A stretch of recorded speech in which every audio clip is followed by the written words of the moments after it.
বাংলাদেশের জনগণ কত সতর্ক, কত বিচক্ষণ। একটি দলকে 2/3 মেজরিটি দিয়েছে।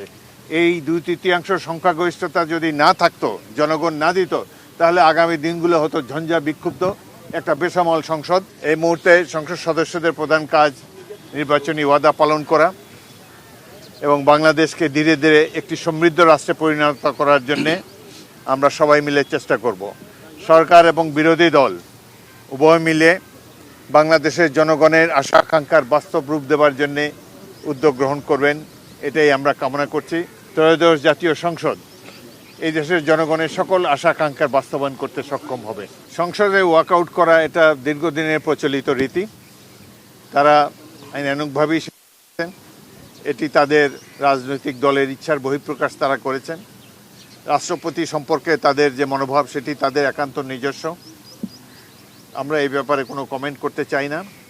তবে আমরা আশা করব আগামী দিনগুলোতে ওয়াকআউট করার সময় তারা আরও সতর্ক থাকবেন, এমন কিছু করবেন না যাতে ফ্যাসিস্টের আবার পুনরুত্থান হওয়ার সুযোগ হয়।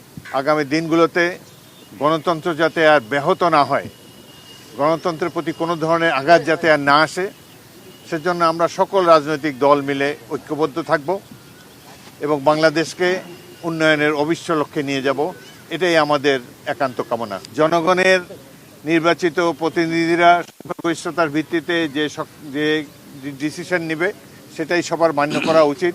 জনগণ কত সতর্ক, কত বিচক্ষণ। দেখেন, একটি দলকে 2/3 মেজরিটি দিয়েছে।